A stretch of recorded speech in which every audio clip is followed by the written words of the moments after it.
আসসালামু আলাইকুম। সবাইকে আন্তরিক শুভেচ্ছা জ্ঞাপন করছি আজকের লাইভ প্রোগ্রামে। তো তোমাদের মধ্যে যারা বিসিএস প্রার্থী কে কোথা থেকে জয়েন করেছো একটু কমেন্ট করে আমাকে জানাবা। একই সাথে আমাকে তোমরা শুনতে পাচ্ছ কিনা এবং দেখতে পাচ্ছ কিনা ক্লিয়ারলি, আসসালামু আলাইকুম, সেটাও আমাকে একটু ক্লিয়ার করবা। আচ্ছা,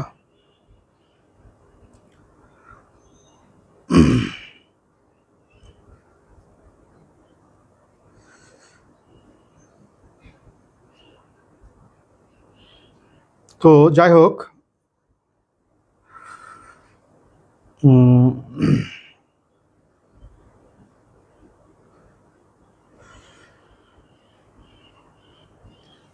আজকে আমাদের আলোচনার বিষয় হচ্ছে 47 বিসিএস, অর্থাৎ 47তম বিসিএস এর প্রস্তুতি শীর্ষক আজকের আলোচনা। আমি একটু শেয়ার দিয়ে নিই। তোমাদের কাছেও আমার হাম্বল রিকোয়েস্ট থাকবে, যারা ক্লাসটি সরাসরি লাইভ দেখছো একটু শেয়ার করে দিবা।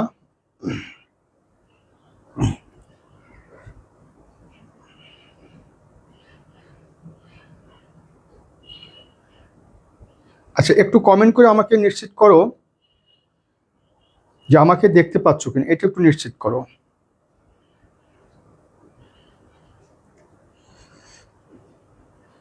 এটা একটু নিশ্চিত করো।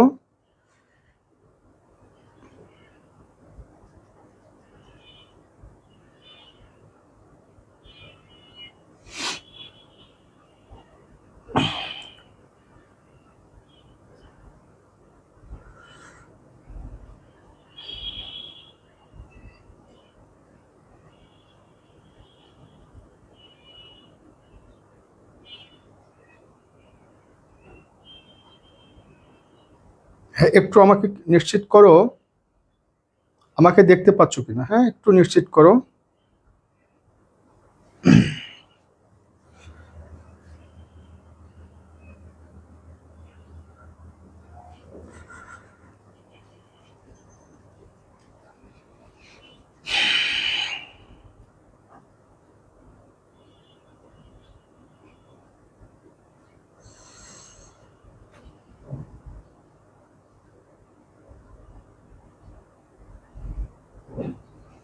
ঠিক আছে, হ্যাঁ, একটু একটু কমেন্ট করো তোমরা যারা সরাসরি ক্লাস করছো। আমাকে দেখা যাচ্ছে কিনা একটু কমেন্ট করো প্লিজ। একটু কমেন্ট করে আমাকে এনশিওর করো দেখা যাচ্ছে কিনা। আচ্ছা, মাহমুদও কমেন্ট করছো, হ্যাঁ স্যার দেখা যাচ্ছে। ওকে, ফাইন, ঠিক আছে। আচ্ছা, তার আগে প্রথমে বলে রাখি, আমার এখানে একটু বাইরে ঝড়ো বাতাস হচ্ছে, যে কোনো মুহূর্তে হয়তো ইলেকট্রিসিটিও চলে যেতে পারে, সো আমাদেরকে মানসিকভাবে প্রস্তুত থাকতে হবে।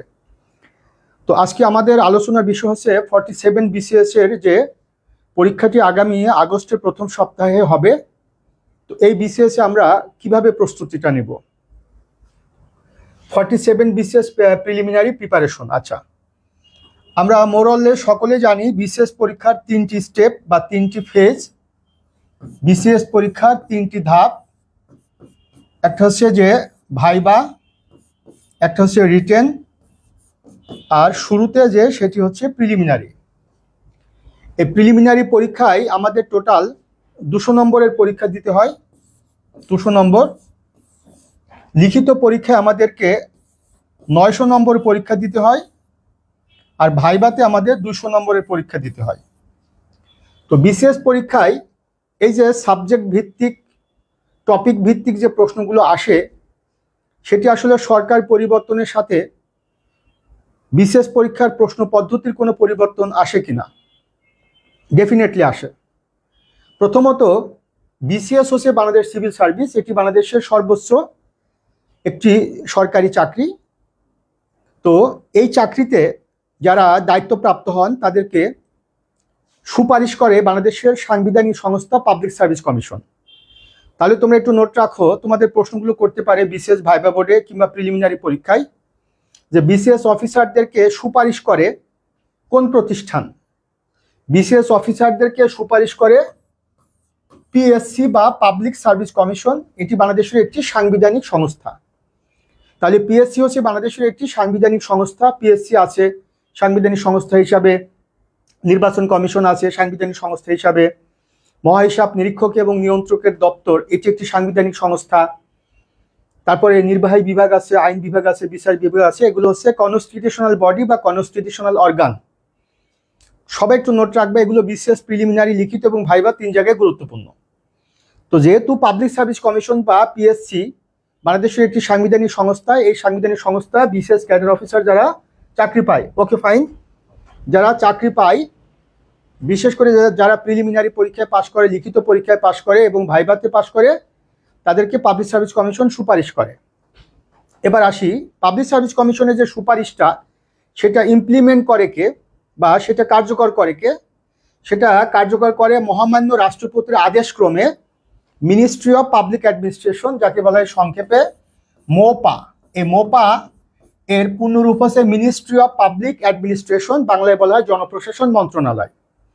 এই জনপ্রশাসন মন্ত্রণালয় ইতোপূর্বে এটির নাম ছিল ministry of establishment. Ministry of establishment বা সংক্ষেপে বলা হয় মিনিস্ট্রি অফ এস্টাবলিশমেন্ট। হ্যাঁ, এস্টাবলিশমেন্ট বা এটিকে বাংলায় বলা হয় সংস্থাপন মন্ত্রণালয়। তাহলে ministry of establishment, ministry of establishment বা সংস্থাপন মন্ত্রণালয় 2011 সালে এই মন্ত্রণালয়ের নাম পরিবর্তন করা হয় জনপ্রশাসন মন্ত্রণালয় নামে। তাহলে তোমরা একটু নোট রাখো যে বর্তমানে জনপ্রশাসন মন্ত্রণালয়, পূর্বে এটির নাম ছিল সংস্থাপন মন্ত্রণালয়। সংস্থাপন মন্ত্রণালয় জনপ্রশাসন মন্ত্রণালয় কনভার্টেড হয় 2011 সালে। এই জনপ্রশাসন মন্ত্রণালয় মূলত বিসিএস ক্যাডার অফিসারদেরকে কি করে?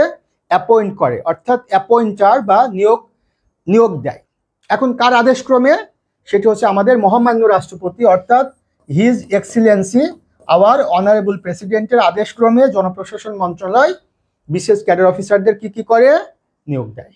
এখন তোমরা একটু কমেন্ট করো তো যে বর্তমানে বিসিএস ক্যাডার সংখ্যা কতটি? দেখি কার কমেন্ট আগে আসে। বর্তমানে বিসিএস ক্যাডার সংখ্যা কতটি? হ্যাঁ, মাহমুদা দেখা যাচ্ছে, সুজন দেখা যাচ্ছে। সুজন, হ্যাঁ বলো, বর্তমানে বিসিএস ক্যাডার সংখ্যা কতটি? বা বর্তমানে বাংলাদেশে BCS cadre, Bangladesh civil service cadre সংখ্যা কতটি? বলো, কে কমেন্ট আগে করতে পারো? বর্তমানে সিভিল সার্ভিস ক্যাডার সংখ্যা কতটি? এখন পর্যন্ত কারো কমেন্ট আমি পাইনি আগে। বর্তমানে সিভিল সার্ভিস ক্যাডার সংখ্যা হচ্ছে কয়টি? সেটা হচ্ছে 26টি। এই 26টি ক্যাডার হচ্ছে যারা ক্যাডার অফিসার হিসেবে চাকরি পায়, তাদেরকে পাবলিক সার্ভিস কমিশন কি করে? প্রিলিমিনারি, লিখিত এবং ভাইভা 3টা পরীক্ষা নেয়। নিয়ে 3টা পরীক্ষা যারা পাশ করে তাদেরকে প্রাথমিকভাবে পাবলিক সার্ভিস কমিশন কি করে? রিকমেন্ড করে বা তাদেরকে নমিনেট করে। তাহলে পাবলিক সার্ভিস কমিশন হচ্ছে রিকমেন্ড করে বা নমিনেট করে, যাকে বলে সুপারিশ করে। পাবলিক সার্ভিস কমিশনের সুপারিশপ্রাপ্ত যারা, অর্থাৎ যারা নমিনেটেড বা রিকমেন্ডেড, তাদের মেডিকেল, পুলিশ ভেরিফিকেশন এবং সবকিছু ওকে হবার পরে মহামান্য রাষ্ট্রপতির কার্যালয় থেকে তাদের নামে গেজেট হয়। গেজেট হওয়ার পরে মিনিস্ট্রি অফ পাবলিক অ্যাডমিনিস্ট্রেশন বা জনপ্রশাসন মন্ত্রণালয় এই সমস্ত বিসিএস ক্যাডার অফিসারদের কি করে? নিয়োগ দেয়। এবার আসি, আমাদের যে বাংলাদেশ, এটি কোন জাতীয় শাসন ব্যবস্থা এখানে রয়েছে? হ্যাঁ, আমাদের বাংলাদেশের যে শাসন ব্যবস্থা রয়েছে এটিকে বলা হয় পার্লামেন্টারিয়ান ডেমোক্রেসি বা সংসদীয় সরকার ব্যবস্থা বা সংসদীয় গণতান্ত্রিক সরকার ব্যবস্থা। এই ব্যবস্থায় আমাদের একজন মহামান্য রাষ্ট্রপতি আছেন যিনি রাষ্ট্রপ্রধান, আর আমাদের একজন সরকার প্রধান আছেন যিনি সরকার প্রধান। তো মূলত বাংলাদেশের যে 3টি কনস্টিটিউশনাল বডি, নির্বাহী বিভাগ, আইন বিভাগ এবং বিচার বিভাগ, এই 3টা বিভাগের যিনি একক প্রধান তিনি মহামান্য রাষ্ট্রপতি, আর 3টা বিভাগের আলাদা আলাদা প্রধান, বিচার বিভাগের প্রধান বিচারপতি, আইন বিভাগের মাননীয় স্পিকার, নির্বাহী বিভাগের মাননীয় প্রধানমন্ত্রী, প্রকৃত প্রধান, আর মহামান্য রাষ্ট্রপতি তিনি একজন আলংকারিক প্রধান। এখন যদি আমরা দেখি যে বাংলাদেশের যে প্রধানমন্ত্রী, সে প্রধানমন্ত্রী আসলে কিভাবে ইলেক্টেড হয়, এটার অনেক বড় একটা প্রসিডিউর আছে। জাস্ট 47 বিসিএস এর প্রিলিমিনারি প্রস্তুতি আমরা কিভাবে নিব তার একটা ব্যাকগ্রাউন্ড আমি তোমাদেরকে বলছি, বিশেষ করে যারা বিসিএস প্রার্থী। যেহেতু আমাদের দেশের কমেন্ট করছো হচ্ছে 26টি, মাহমুদুল হাসান কমেন্ট করছো, বিপ্লব কমেন্ট করছো, হ্যাঁ বিপ্লবী কমেন্ট করছো।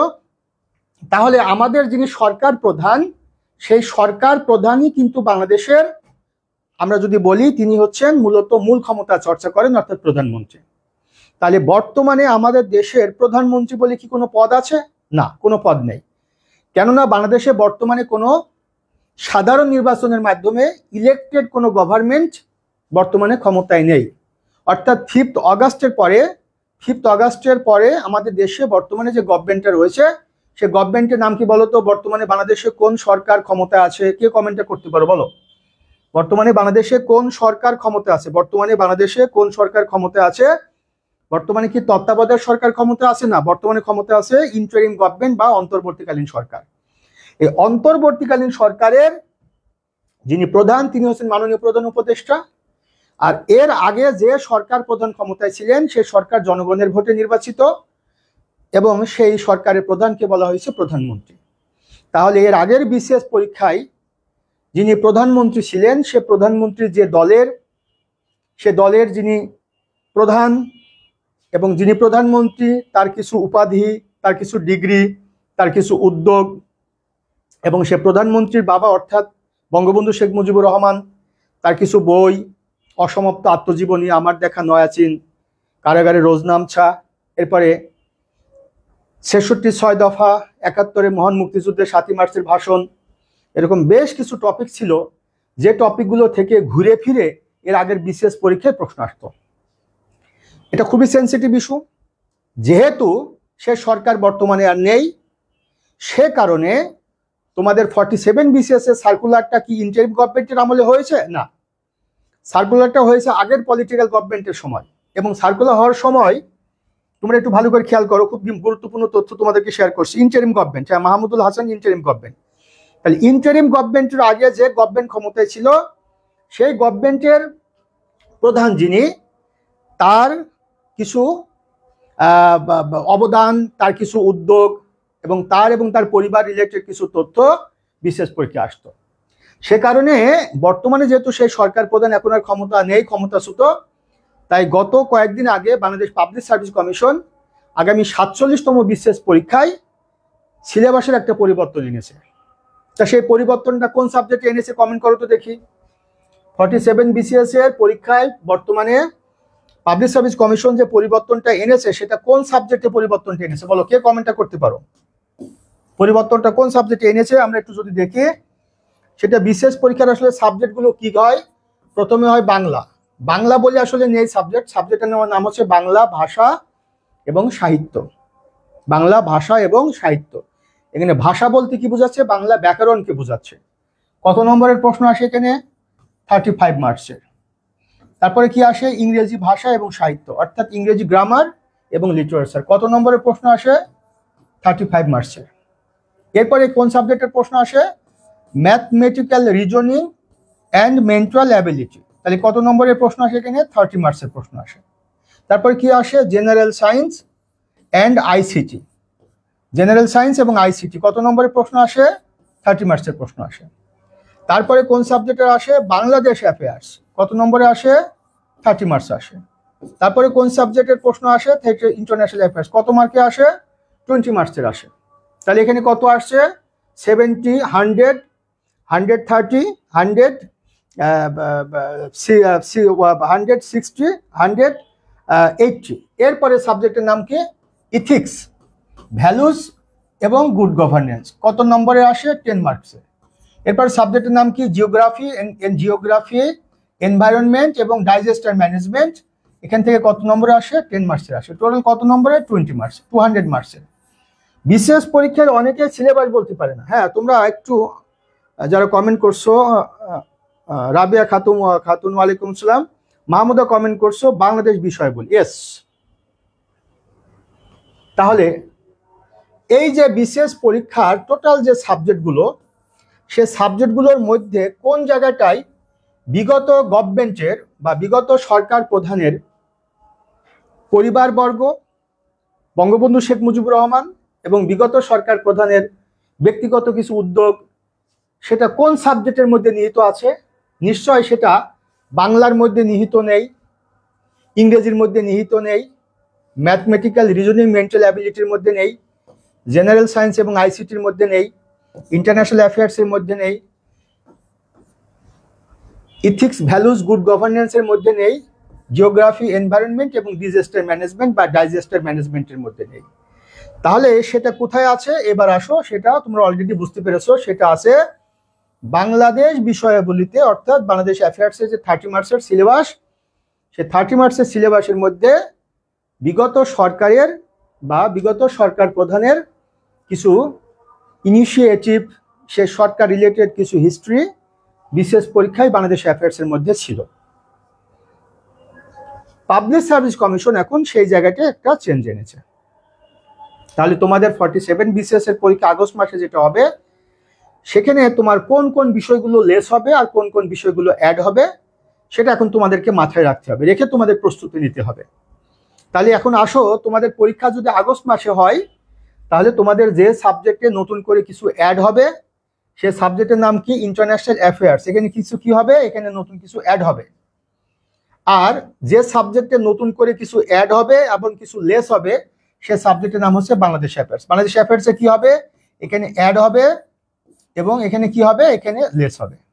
এখন বাংলাদেশ অ্যাফেয়ার্সের অ্যাড হবে কোনটা? 2024 সালের যে জুলাই বিপ্লব, সেই জুলাই বিপ্লবের পটভূমি, জুলাই বিপ্লবের ফলাফল, সে জুলাই বিপ্লবের সাথে সম্পর্কযুক্ত কিছু টার্মিনোলজি, জুলাই বিপ্লবের সাথে সম্পর্কযুক্ত কিছু ঘটনা, সেই বিষয়গুলো কি হবে? এখানে অ্যাড হবে। আর লেস হবে কোনটা? এখানে হিস্ট্রিক্যাল ব্যাকগ্রাউন্ডের কিছু জায়গা লেস হবে। আর লেস হবে কোনটি? গভর্নমেন্ট, যিনি হেড অফ গভর্নমেন্ট, বর্তমানে সেটা ইন্টারিম গভর্নমেন্ট, আর আগে ছিল পলিটিক্যাল গভর্নমেন্ট, সে পলিটিক্যাল গভর্নমেন্টের প্রধান, তার সাথে রিলেটেড যে বিষয়গুলো, আমি আবারও বলে দিচ্ছি, বঙ্গবন্ধু শেখ মুজিবুর রহমানের অসমাপ্ত আত্মজীবনী, আমার দেখা নয়াসিন, কারাগারে রোজনামসা, এই সমস্ত আত্মজীবনীমূলক গ্রন্থগুলো পরীক্ষা আসার সম্ভাবনা নেই, প্রিলিমিনারি লিখিত এবং ভাইবা। তারপরে 7 মার্চের ভাষণ, 70 নির্বাচন, 6 দফা, এই তথ্যগুলো কেন সিলেবাস থেকে বাদ দেওয়া হয়েছে সেটা তোমরা প্রত্যেকে বুঝতে পারছো। তাহলে এই জিনিসগুলো এখন আমাদের কাছে আর ইম্পর্টেন্ট না, এগুলো লেস হবে। আর অ্যাড হবে হচ্ছে এটা। এবার ইন্টারন্যাশনাল অ্যাফেয়ার্সে কি হবে? ইন্টারন্যাশনাল অ্যাফেয়ার্সে এখানে লেস হওয়ার কিছু নেই, এখানে নতুন নতুন জিনিস অ্যাড হবে। কি অ্যাড হবে? ইন্টারন্যাশনাল অ্যাফেয়ার্সে সবসময় ঘটনা প্রবাহগুলো চলমান থাকে। এই মুহূর্তে রাইট নাও ইম্পর্টেন্ট ইস্যু কোনটি গ্লোবাল ইস্যুর মধ্যে? ইন্ডিয়া এবং পাকিস্তানের মধ্যকার সাম্প্রতিক যে কনফ্লিক্ট বলি বা যাই বলি না কেন, ওয়ার বলি, কাশ্মীরকে কেন্দ্র করে, সেটা একটা নতুন টপিক অ্যাড হলো। রোহিঙ্গা ইস্যু আগের মতোই আছে, রাশিয়া ইউক্রেন ইস্যু আগের মতোই আছে, প্যালেস্টাইন এবং ইসরায়েলের মধ্যে গাজা নিয়ে যে ইস্যুটা, এটা এখানে নতুন করে অ্যাড হতে পারে। আমেরিকান প্রেসিডেন্ট ডোনাল্ড ট্রাম্প ক্ষমতা আসার পরে বিশ্বের বিভিন্ন দেশের সাথে পণ্যের উপরে যে সমস্ত শুল্ক আরোপ করেছে, এই রিলেটেড ট্রেড ওয়ার, এই রিলেটেড টার্মিনোলজিগুলো নতুন করে অ্যাড হবে। আমাদের ইন্টারিম গভর্নমেন্টের প্রধান, তিনি বিমস্টেক সম্মেলনে পার্টিসিপেট করেছিলেন, যেটি থাইল্যান্ডের ব্যাংককে হয়েছে, এবং বর্তমানে বিমস্টেকের chairman Bangladesh, chairperson professor doctor Mohammad Yunus. তিনি চীন ভিজিট করেছেন, চীনের পিকিং ইউনিভার্সিটি তাকে একটা বিশেষ ডিগ্রি দিয়েছে। এরকম ভাবে যে নতুন নতুন ইস্যুসগুলো তোমাদের সামনে আসছে, সেই সাবজেক্ট, সেই জিনিসগুলো তোমাদের অ্যাডলেস হবে। তাহলে এখন আসো, চেঞ্জেবল কোন দুটি সাবজেক্ট? একটা হচ্ছে বাংলাদেশ অ্যাফেয়ার্স এবং একটা কি, একটা হচ্ছে ইন্টারন্যাশনাল অ্যাফেয়ার্স।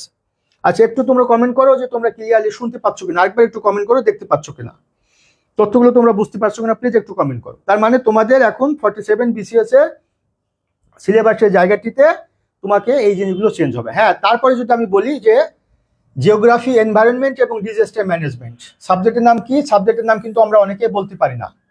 সাবজেক্টের নাম আমরা অনেকে বলি ভূগোল। দেখো, ভূগোল বলি কোনো সাবজেক্ট বিসিএস পরীক্ষা নেই। সাবজেক্টের নাম হচ্ছে ভূগোল, ব্র্যাকেটে বাংলাদেশ ও বিশ্ব, তারপরে কি, পরিবেশ ও দুর্যোগ ব্যবস্থাপনা। এই টোটাল সাবজেক্টটার নাম হচ্ছে এটি। তাহলে হ্যাঁ, তাহলে তোমরা একটু কমেন্ট করো ক্লিয়ার কিনা। ভূগোল বলে কোনো সাবজেক্ট বিশেষ পরীক্ষায় কিন্তু নেই, ভূগোল বলে কোনো সাবজেক্ট বিশেষ পরীক্ষায় নেই। সাবজেক্টের নাম কি? ভূগোল, বাংলাদেশ ও বিশ্ব, পরিবেশ এবং দুর্যোগ ব্যবস্থাপনা। অর্থাৎ ভূগোল, geography, Bangladesh and world, environment এবং ডিজাস্টার ম্যানেজমেন্ট। হ্যাঁ, বোঝা যাচ্ছে, ভেরি গুড। তারপরে সাবজেক্টের নাম কি? সাবজেক্টের নাম হচ্ছে ইথিক্স, ইথিক্স, ভ্যালুজ এবং গুড গভর্নেন্স।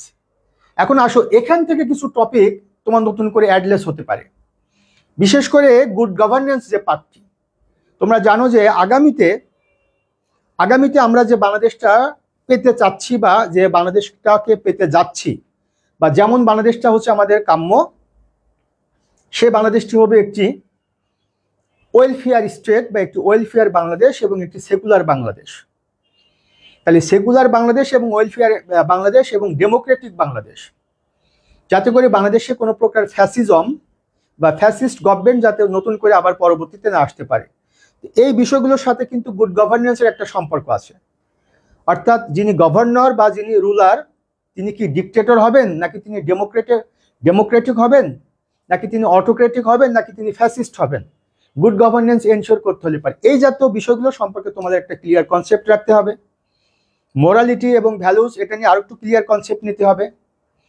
তারপরে যেখানে চেঞ্জটা আসতে পারে সেটা হচ্ছে যে একটা ম্যাসিভ চেঞ্জ আসবে বাংলাদেশি অ্যাফেয়ার্সে, আর একটু কম চেঞ্জ আসবে সেটা হচ্ছে যে তোমার ইন্টারন্যাশনাল অ্যাফেয়ার্সে।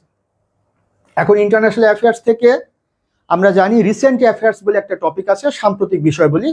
সেই সাম্প্রতিক বিষয়বলির উপরে তোমাদের পাবলিক সার্ভিস কমিশনের যে সিলেবাসটি, সেই সিলেবাস মতে 4 নম্বরের প্রশ্ন আসার কথা, অর্থাৎ রিসেন্ট অ্যাফেয়ার্স থেকে। এখন আসি রিসেন্ট অ্যাফেয়ার্সের মধ্যে ইস্যুসগুলো কি কি, এটা নিয়ে আমি তোমাদেরকে কথা বলবো। তো সংক্ষেপে তোমাদেরকে বলবো, তোমরা একটু নোট রাখবা যে বিসিএস পরীক্ষায় 47 বিসিএস এর জন্য রিসেন্ট অ্যাফেয়ার্স হিসাবে ইন্টারন্যাশনাল অ্যাফেয়ার্সের মধ্যে যে ইস্যুসগুলো ইম্পর্টেন্ট, সেটি হচ্ছে ভারত পাকিস্তান কাশ্মীরকে কেন্দ্র করে ভারত পাকিস্তান সাম্প্রতিক দ্বন্দ্ব বা সংঘাত বা যুদ্ধ, এটি একটা বিষয়। তাহলে কি হলো, এক নম্বর হচ্ছে যে পাকিস্তান ভার্সাস ইন্ডিয়া, এটা একটা টপিক। 2 নম্বর হচ্ছে যে রাশিয়া ইউক্রেন, এটা সব সময়ের জন্য এটা ইম্পর্টেন্ট, রাশিয়া ইউক্রেন ক্রাইসিস। তারপরে হচ্ছে রোহিঙ্গা ক্রাইসিস, রোহিঙ্গা ইস্যুস। তারপরে যেটা সেটা হচ্ছে ডোনাল্ড ট্রাম্প কর্তৃক বিভিন্ন দেশের পণ্যের উপরে যে শুল্ক আরোপ, এটা নিয়ে প্রশ্ন হতে পারে। যদি এটা রিটেনে প্রশ্নটা আসার সম্ভাবনা বেশি, ডোনাল্ড ট্রাম্প ইস্যুস। তারপরে আমাদের প্রফেসর ডক্টর মোহাম্মদ ইউনুস, আমাদের প্রধান উপদেষ্টা, তিনি তার চীন ভিজিট, চীনের পিকিং ইউনিভার্সিটি থেকে তার ডিগ্রি। এরপরে তার একটা বিখ্যাত তত্ত্ব আছে 3 জিরোস থিওরি, অর্থাৎ 3 শূন্যের তত্ত্ব। এটা এখান থেকে খুবই ইম্পর্টেন্ট এবং এখান থেকে তোমাদের পরীক্ষা প্রশ্নটি আসবে। এভাবে মোটামুটি অনেকগুলো টপিক আছে, আমি তোমাদেরকে জাস্ট সংক্ষেপে বুঝাচ্ছি। এখান থেকে তোমার অনেকগুলো টপিক আছে, সেই টপিকগুলো তোমাদেরকে পড়তে হবে। বিশেষ করে এবারের জন্য বিমস্টেক সম্মেলনটি ইম্পর্টেন্ট। তারপরে তোমার যেটি কপ সামিট, যেটি বিশ্ব জলবায়ু সম্মেলন, সবসময়ের জন্য ইম্পর্টেন্ট থাকে। আগামী দিনে বিশ্বকাপ ফুটবল কোন দেশে অনুষ্ঠিত হবে, এটাও ইম্পর্টেন্ট। এই টপিকগুলো সম্পর্কে তোমাকে ভালো করে পড়তে হবে, এটার উপর আমি ধারাবাহিকভাবে তোমাদেরকে পড়াবো। এখন আসো প্রিলিমিনারি পরীক্ষার জন্য এবারের বিসিএস পরীক্ষা, বিশেষ করে 47 বিসিএস পরীক্ষার জন্য আমাদের গুরুত্বপূর্ণ কিছু টপিক এবং সেই রিলেটেড কি প্রশ্ন হতে পারে, এরকম কয়েকটা প্রশ্ন এখন আমরা সলভ করব।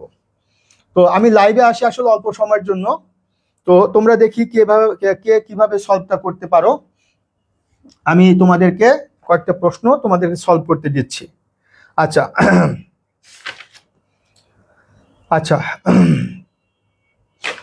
আমি বাংলাদেশ অ্যাফেয়ার্স থেকে তোমাদের কয়েকটা ইম্পর্টেন্ট প্রশ্ন যেটা আমি তোমাদেরকে সলভ করতে দিচ্ছি। প্রত্যেকে একটু তোমরা নোট রাখো, প্রত্যেকে সলভ করবা। প্রথম প্রশ্নটি হচ্ছে যে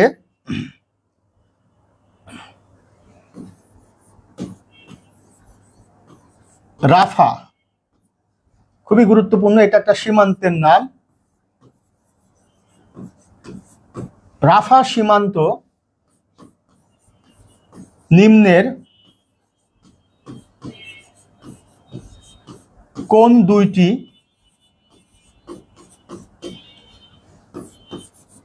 দেশের সীমান্তে অবস্থিত?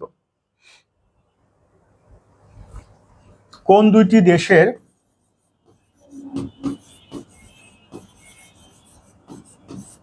সীমান্তে অবস্থিত? আমি তোমাদের অপশনটা দিচ্ছি। তাহলে প্রশ্নটা কি ছিল? রাফা সীমান্ত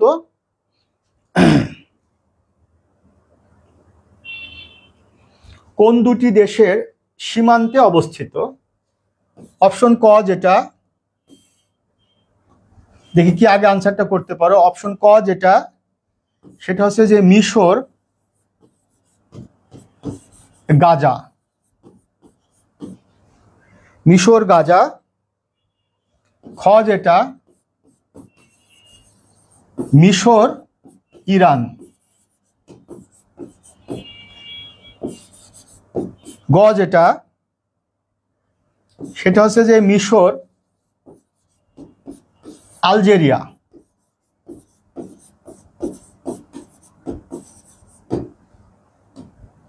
আর ঘ যেটা সেটা হচ্ছে কোনোটি নয়।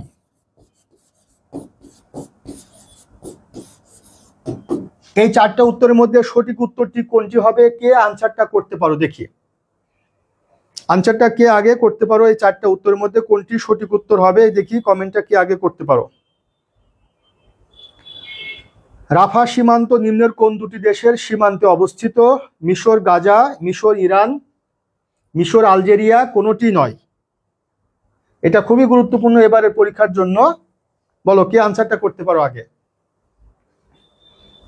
রাফা ক্রসিং, রাফা সীমান্ত কোন দুটি দেশের মধ্যে অবস্থিত বা কোন দুটি দেশের সীমান্তে বা কোন দুটি দেশের সীমানায় অবস্থিত?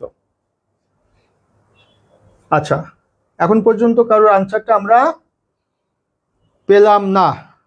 দেখি একটু ওয়েট করি কার আনসারটা আগে আসে, কার আনসারটা আগে আসে, একটু ওয়েট করি। আচ্ছা, মিশর এবং গাজা। আব্দুল্লাহ আল মামুন কমেন্ট করছো মিশর এবং গাজা। মাহমুদও কমেন্ট করছো ক। এটা একটা পেঁচানো প্রশ্ন। এটা শুধুমাত্র বিসিএস পরীক্ষার জন্য না, রিসেন্ট যে পরীক্ষাগুলো হবে, বিশেষ করে সামনে এনএসআই পরীক্ষা আছে, খাদ্য অধিদপ্তর রয়েছে, জীবন বীমা রয়েছে, বিভিন্ন নন ক্যাডারের প্রশ্নগুলো আছে, সেখানেও কিন্তু এই প্রশ্নগুলো পরীক্ষায় দিতে পারে। আচ্ছা, আমরা খুব ভালো করে একটু খেয়াল করে দেখবো যে রাফা সীমান্ত কোন দুটি দেশের মধ্যে অবস্থিত। আমরা এটার উত্তরটা একটু দেখার চেষ্টা করি, বোঝার চেষ্টা করি। প্রথমত, মিশর এবং ইরান এই দুটা দেশ কিন্তু একটা আরেকটা থেকে বিচ্ছিন্ন। মিশর হচ্ছে, এটি মূলত কন্টিনেন্ট অফ আফ্রিকা, অর্থাৎ আফ্রিকা মহাদেশের দেশ হলো মিশর।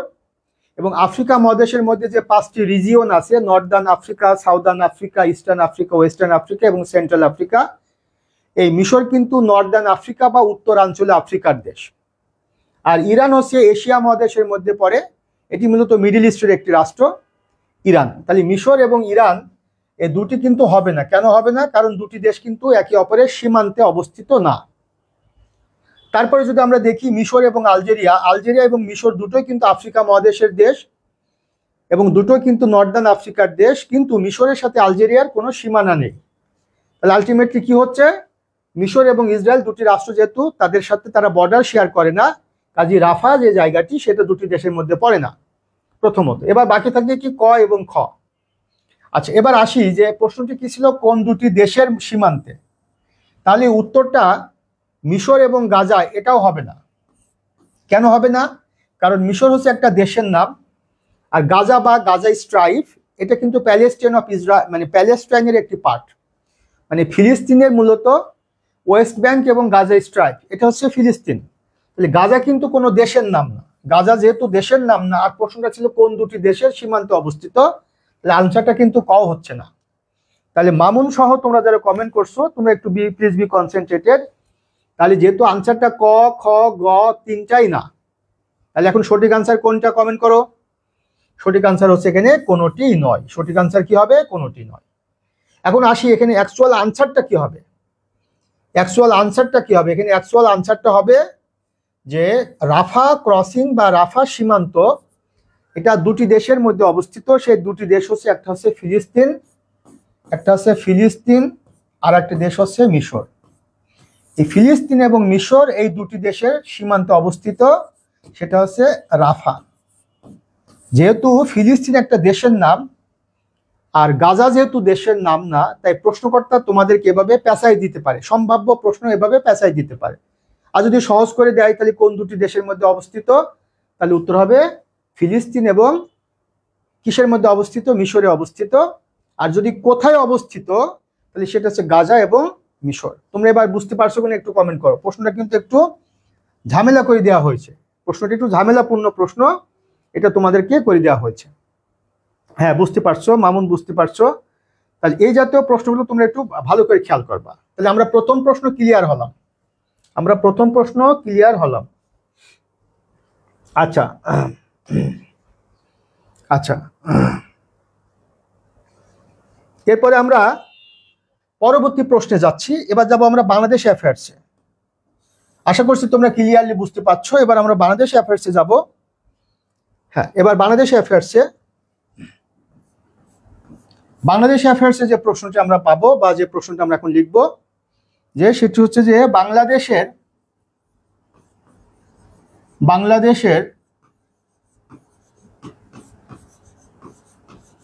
কোন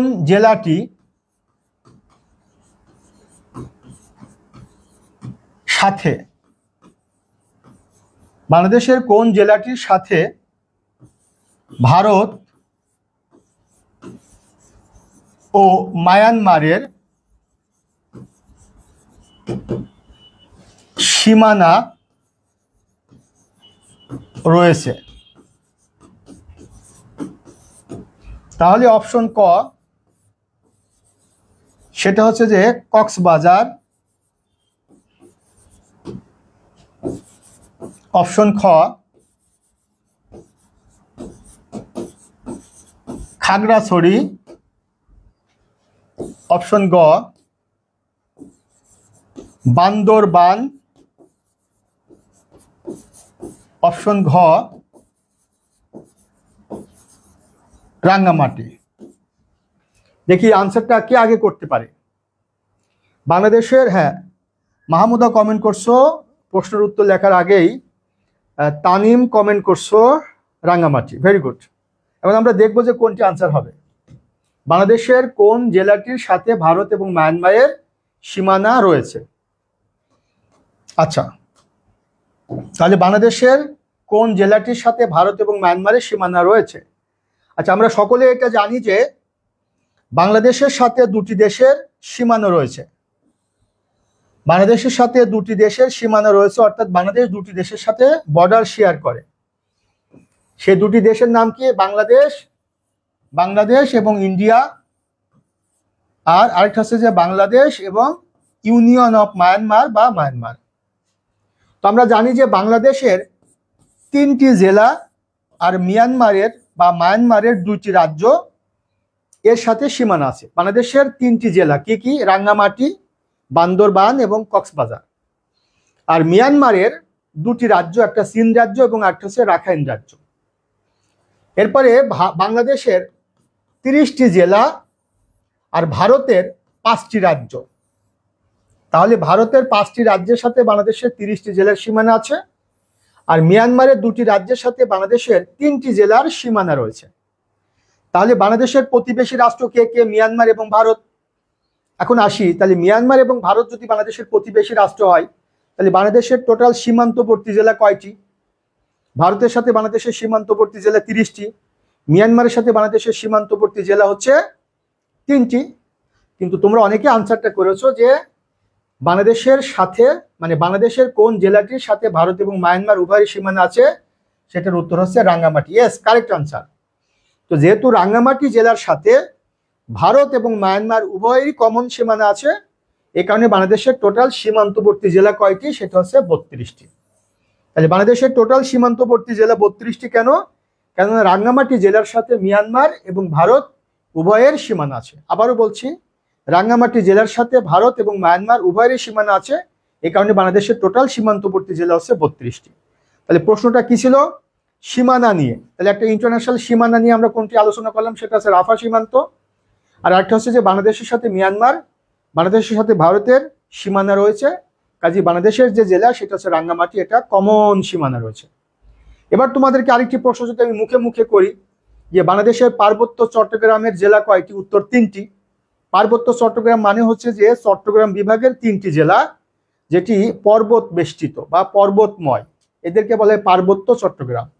রাঙ্গামাটি, খাগড়াছড়ি এবং বান্দরবান। রাঙ্গামাটি, খাগড়াছড়ি এবং বান্দরবান, এই 3টা বাংলাদেশের পার্বত্য চট্টগ্রামের জেলা। রাঙ্গামাটি, খাগড়াছড়ি এবং বান্দরবান। তাহলে মিয়ানমারের সাথে কোন পার্বত্য চট্টগ্রামের জেলার সীমানা নেই? আমি যদি পরবর্তী প্রশ্নটি করি, এবার যদি তোমাদেরকে আমি পরবর্তী প্রশ্নটি করি, পরবর্তী প্রশ্নটি করো দেখি, উত্তর দাও দেখি তোমরা, যে পার্বত্য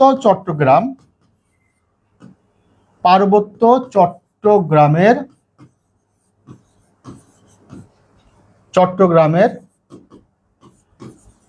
কোন জেলাটির সাথে মায়ানমারের সীমানা নেই? তাহলে উত্তর কি? সেটা হচ্ছে বান্দরবান, খ কি রাঙ্গামাটি,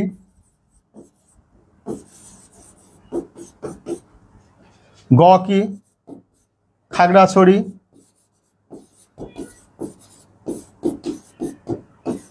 ঘ কি ধরো এটা কক্সবাজার।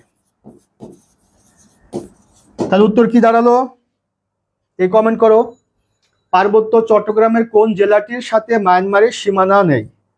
বলো, এটা কমেন্ট করো। পার্বত্য চট্টগ্রামের কোন জেলাটির সাথে মায়ানমারের সীমানা নেই? উত্তর কি হবে? হ্যাঁ, এটার উত্তরটা কি হবে বলো? এটার উত্তরটা কি হবে? এটার উত্তর হবে হ্যাঁ, পার্বত্য চট্টগ্রামের কোন জেলাটির সাথে মায়ানমারের সীমানা নেই। একটু আগে তোমাদেরকে বলেছি মায়ানমারের সাথে সীমানা, এখন উত্তর হয়নি। ইয়েস, মাহমুদার আনসারটা হয়েছে, সেটা হচ্ছে খাগড়াছড়ি। তাহলে বান্দরবানের সাথে কিন্তু মায়ানমারের সীমানা রয়েছে। বান্দরবানের সাথে কি মায়ানমারের সীমানা রয়েছে? মায়ানমারের সাথে সীমানা আছে কিন্তু বান্দরবানের, মায়ানমারের সাথে সীমানা আছে কিন্তু রাঙ্গামাটির, মায়ানমারের সাথে সীমানা আছে কক্সবাজার। যদিও কক্সবাজার কিন্তু পার্বত্য চট্টগ্রামভুক্ত জেলা না, কিন্তু প্রশ্নটি হলো যে কোন জেলাটির সাথে মায়ানমারের সীমানা নেই, সেটা হচ্ছে উত্তর কি? খাগড়াছড়ি। উত্তর হচ্ছে খাগড়াছড়ি। আচ্ছা, আমরা আজকে সীমানা নিয়ে কিন্তু তোমাদেরকে 4টা প্রশ্ন সলভ করব। সীমানা নিয়ে আশা করছি এখান থেকে 4টার মধ্যে 4টা প্রশ্ন আসতে পারে, আবার 4টা থেকে 2টা প্রশ্ন আসতে পারে, 3টা প্রশ্ন আসতে পারে, একটা প্রশ্ন আসতে পারে। সেটা হচ্ছে যে তোমাদের আরেকটি প্রশ্নে আমি যাব, সেটি হলো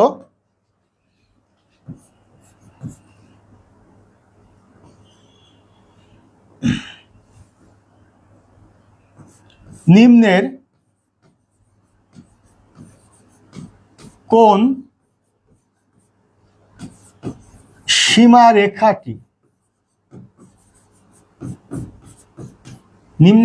সীমারেখাটি ভারত ও পাকিস্তানের মধ্যে অবস্থিত? নিম্নের কোন সীমারেখাটি ভারত এবং পাকিস্তানের মধ্যে অবস্থিত? আসো, অপশন ক McMahon line,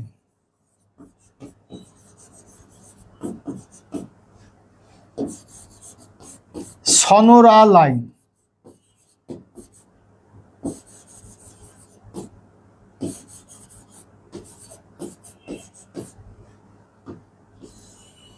McMahon line, Sonora line. 3 নম্বর হচ্ছে লাইন অফ কন্ট্রোল, যাকে সংক্ষেপে বলা হয় LOC, বাংলায় বলা হয় নিয়ন্ত্রণ রেখা। আর ঘ হচ্ছে ডুরান্ড লাইন। দেখি কে আনসারটা করতে পারো। যে প্রশ্নটা ছিল নিম্নের কোন সীমা রেখাটি ভারত ও পাকিস্তানের মধ্যে অবস্থিত? তাহলে ভারত এবং পাকিস্তানের মধ্যে অবস্থিত কোন সীমা রেখাটি? কে আনসারটা করতে পারো? দেখি আনসারটা কার আগে আসে। আমি তোমাদেরকে 4টা জিনিস লিখালাম, এখান থেকে তোমাদের প্রশ্ন আসার সম্ভাবনা খুবই প্রবল। বলো, কমেন্টটা কি আগে করতে পারো? দেখি কমেন্টটা। তানিম কমেন্ট করছো ডুরান্ড লাইন। আচ্ছা, বাকিদের একটু দেখি। প্রশ্নটি কি ছিল? প্রশ্নটি ছিল হচ্ছে যে নিম্নের কোন সীমা রেখাটি ভারত এবং পাকিস্তানের মধ্যে অবস্থিত? তাহলে পাকিস্তান এবং ভারতের মধ্যে অবস্থিত কোন সীমা রেখাটি, সেটা আমরা একটু দেখব। তার আগে আমি তোমাদের আরেকটু কমেন্ট দেখি। উত্তর শুধু তানিম কমেন্ট করেছে, বাকিদের কি অবস্থা? বাকিদের কোনো অবস্থা নেই। আচ্ছা, মনে রাখবা এই যে ম্যাকমোহন লাইন, এটা আছে যে ভারত এবং চীন, এই ভারত এবং চীন এই দুটো দেশের মধ্যকার সীমারেখা হচ্ছে ম্যাকমোহন লাইন। তারপরে সনোরা লাইন, এটা হচ্ছে USA এবং মেক্সিকো। USA এবং মেক্সিকো এই দুটি দেশের মধ্যকার সীমারেখা বা সীমান্তবর্তী রেখা হচ্ছে ম্যাকমোহন লাইন, সনোরা লাইন। তাহলে প্রশ্নটা কি ছিল? ভারত এবং পাকিস্তান। প্রশ্ন ছিল হলো ভারত এবং পাকিস্তানের মধ্যকার সীমানা চিহ্নিত রেখা বা সীমারেখা। তাহলে উত্তর কি হচ্ছে? এখানে ম্যাকমোহন লাইন হচ্ছে না, সনোরা লাইন হচ্ছে না। ডুরান্ড লাইন, এটা বিশেষ পরীক্ষা প্রশ্নটি এসেছে। এটা হচ্ছে পাকিস্তান এবং আফগানিস্তান। পাকিস্তান এবং আফগানিস্তান এই দুটা দেশের মধ্যকার সীমারেখা হচ্ছে ডুরান্ড লাইন। তাহলে আলটিমেটলি ডুরান্ড লাইন হচ্ছে না। তাহলে এখন বাকি থাকে কোনটি? বাকি থাকে হচ্ছে এখানে গ, অর্থাৎ লাইন অফ কন্ট্রোল বা এলওসি, যাকে সংক্ষেপে বলা হয় এলওসি ইংলিশে। এটা ইলাবোরেটলি বলা হয় লাইন অফ কন্ট্রোল, আর বাংলাতে বলা হয় নিয়ন্ত্রণ রেখা। এই যে নিয়ন্ত্রণ রেখা, এই নিয়ন্ত্রণ রেখার এক পাশে আছে হচ্ছে কাশ্মীরের ভারতীয় অংশ জম্মু কাশ্মীর, আর অপর দিকে পাকিস্তানের যেটি আসে সেটা হচ্ছে আজাদ কাশ্মীর। এই জম্মু কাশ্মীর এবং আজাদ কাশ্মীর, এটা নিয়ে মূলত দুটি দেশের মধ্যে যে সাম্প্রতিক সময়ে যেটি পেহেলগামে যে সমস্যাটি হয়েছে, এটি আমি সাম্প্রতিক ইস্যু নিয়ে তোমাদেরকে পড়াবো। এই কারণে এই জায়গাটি এখন ইম্পর্টেন্ট বা এই সীমারেখাটি ইম্পর্টেন্ট। তাহলে আজকে আমরা সীমারেখা নিয়ে 4টি প্রশ্ন সলভ করলাম। এখন আসো, তোমরা যারা 47 BCS এর প্রার্থী, প্রিলিমিনারি প্রার্থী, তোমাদের উদ্দেশ্যে আমি একটা বিশেষ বার্তা দিচ্ছি। বিশেষ বার্তা তোমাদের উদ্দেশ্যে আমি দিচ্ছি। আমি তোমাদেরকে আগেই বলেছি যে বিসিএস পরীক্ষা, এই বিসিএস পরীক্ষার মধ্যে প্রথমে প্রিলিমিনারি টেস্ট, এখানে 200 নম্বর থাকে।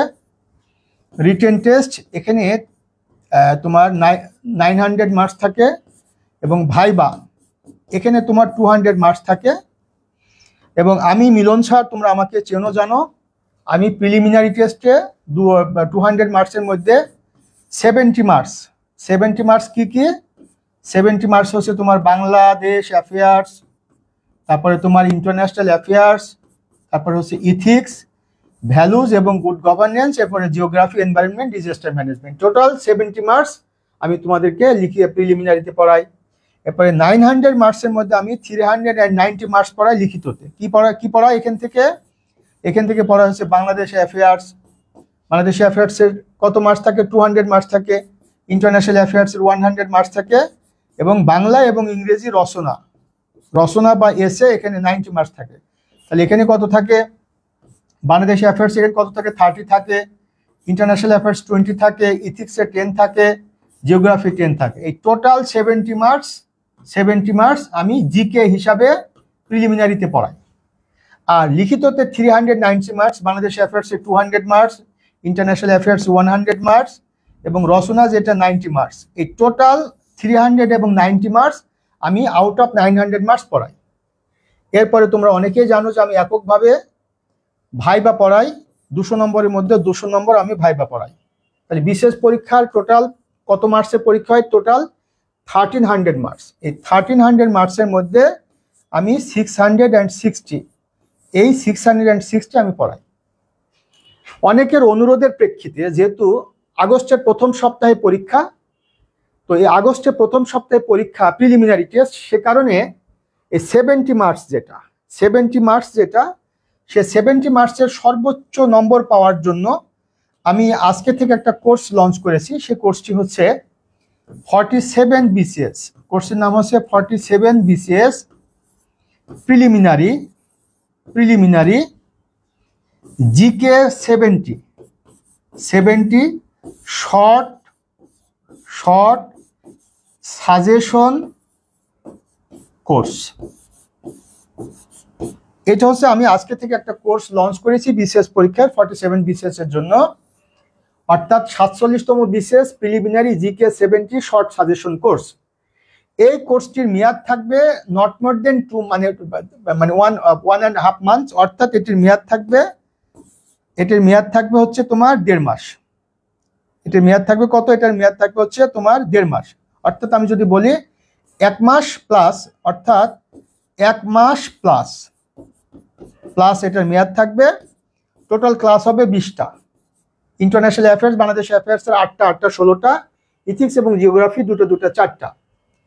তারপরে এখানে রিসেন্ট অ্যাফেয়ার্স, এই রিসেন্ট অ্যাফেয়ার্স সাম্প্রতিক বিষয়গুলি যেগুলো বাংলাদেশের, যেগুলো তোমাদেরকে বললাম, জুলাই বিপ্লব, doctrine of necessity, second republic, interim গভর্নমেন্টের সময় গৃহীত বিভিন্ন সংস্কার কমিশন, তারপরে বাংলাদেশ অ্যাফেয়ার্সের বাইরেও ইন্টারন্যাশনাল অ্যাফেয়ার্সের টোটাল রিসেন্ট অ্যাফেয়ার্সের উপর একটা বিশেষ নোট করে আমি ক্লাসে পড়াবো, সাথে তোমাদেরকে আমি পিডিএফ লেকচার শিট প্রোভাইড করব। এই কোর্সটা একেবারেই ন্যূনতম, একটা অনারিয়াম না নিলেই নয়, একেবারেই ন্যূনতম একটা অনারিয়াম নিয়ে আমি এই কোর্সটা আজকে আমি লঞ্চ করতে যাচ্ছি। তোমরা যদি কেউ ইন্টারেস্টেড হও, মাত্র 1.5 মাসের একটা কোর্স, 70 নম্বরের মধ্যে সর্বোচ্চ নম্বরটি পাওয়ার জন্য তোমাদেরকে আমি এর সাথে কি করব, এটা আমার যারা এক্সিস্টিং যারা স্টুডেন্ট তাদেরকেও আমি প্রোভাইড করব। এর সাথে আমি যেটা যুক্ত করব সেটা হচ্ছে যে তোমাদেরকে সাজেশন, এই 70 নম্বরের সাজেশন প্লাস 70 নম্বরের সাম্প্রতিক গুরুত্বপূর্ণ টপিকগুলো তোমাদেরকে আমি এই ক্লাসের মধ্যে আমি প্রোভাইড করব। তো যারা এই কোর্সটি করতে চাও বা যারা আগ্রহ দেখাচ্ছ বা যাদের আগ্রহ রয়েছে, এটা আমার ফোন নম্বর 01712282980। এটা আমার ফোন নম্বর প্লাস হোয়াটসঅ্যাপ নম্বর, এখানে তোমরা কমিউনিকেট করতে পারো। একই সাথে তোমরা জানো যে Milon's BCS care, Milon's BCS care, এটি হচ্ছে আমার ফেসবুক পেজ, এটা আমার Facebook group plus YouTube channel. এটার মেসেঞ্জার যোগাযোগ করতে পারো, এই ফোনে যোগাযোগ করতে পারো। সর্বশেষ একটা কথা বলবো, পাবলিক সার্ভিস কমিশনের হাতে এখন বেশ কিছু বিসিএস মানে ইনকমপ্লিটেড, তার মধ্যে তোমরা জানো 44 বিসিএস, 44তম বিসিএস এর ভাইবা কার্যক্রম চলমান, 45তম বিসিএস এর লিখিত রেজাল্ট দিবে, ভাইবা শুরু করবে, 46তম বিসিএস এর লিখিত পরীক্ষার ডেট দিয়ে লিখিত পরীক্ষা নিবে, 47তম বিসিএসটা প্রিলি পরীক্ষা নিবে। এরপরে 48 বিসিএস, 48তম বিসিএস যেটা, এটা স্পেশাল বিসিএস হতে যাচ্ছে, বিসিএস এডুকেশন এবং বিসিএস হেলথ, এটা আমরা একটা তথ্য পেয়েছি। আর 49 বিসিএস থেকে তোমরা শুনেছো যে বিসিএস পরীক্ষার প্রশ্ন পদ্ধতিতে সিলেবাসে মানবন্টন একটা চেঞ্জ আসবে, যে কারণে 49 বিসিএস এর কার্যক্রম এই মুহূর্তে আমি হাতে নিইনি। তাহলে এই মুহূর্তে আমি পড়াচ্ছি কি 45th বিসিএস, 45তম বিসিএস এর ভাইবা পড়াচ্ছি, 44তম বিসিএস এরও ভাইবা কার্যক্রম চলছে, ভাইবা পড়াচ্ছি, মক ভাইবা এবং শর্ট সাজেশন ব্যাচের ভাইবা।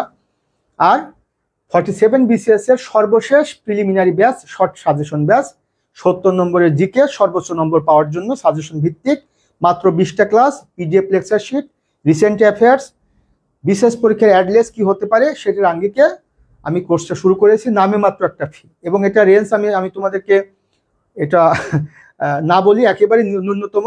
তোমরা আমার সাথে একটু কমিউনিকেট করো, আমি তোমাদেরকে এটি ক্লিয়ার করব।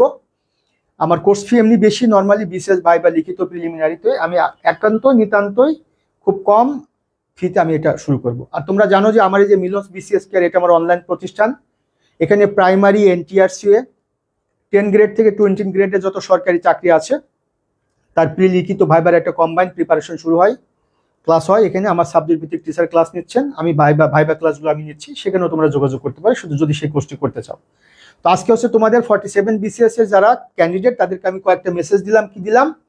বাংলাদেশ অ্যাফেয়ার্সের হিস্ট্রিক্যাল ব্যাকগ্রাউন্ডের কিছু চেঞ্জ আসবে, নতুন কিছু যুক্ত হবে, ইন্টারন্যাশনাল অ্যাফেয়ার্সের নতুন কিছু যুক্ত হবে, আর ইথিক্স, ভ্যালুজ এবং গুড গভর্নেন্সের পার্টে হয়তো কিছু একটা নতুন কিছু অ্যাড হতে পারে, আর বাকি সাবজেক্ট অলমোস্ট সেম থাকবে। এ হচ্ছে তোমার সিলেবাসের পরিবর্তন। আর বি পজিটিভ, এখনো তোমার 3 মান্থস, অ্যারাউন্ড 3 মান্থস সময় আছে 47 বিসিএস এর প্রিলিমিনারি ক্যান্ডিডেট যারা তোমরা, এই সময়টুকু তোমরা অবহেলা না করে পড়াশোনা করো, আশা করছি তোমরা ভালো করবে। আর প্রিলিমিনারি পরীক্ষায় ফার্স্ট হওয়ার দরকার নেই, প্রিলিমিনারি পরীক্ষায় তুমি চান্স পেলে হলো। তো আজকে তোমাদের জন্য এই মেসেজটাই ছিল। তোমরা যারা সরাসরি ক্লাস করছো সবার জন্য অনেক দোয়া এবং শুভকামনা। স্যার ঠিকভাবে পড়লে 70-এ কত পাওয়া সম্ভব এই 1.5 মাসে? হ্যাঁ, ভেরি গুড, দারুণ প্রশ্ন করছো। আমার আচ্ছা, তোমরা অ্যাডমিট হতে চাই, ফি কত? আচ্ছা শোনো, তোমরা যেহেতু বলছো ফিটা আমি বলেই দিচ্ছি। আমার কোর্স ফিটা কিন্তু এটা ছিল 2,500 টাকা প্রিলিমিনারি কোর্স ফিটা মাত্র হচ্ছে 610 টাকা।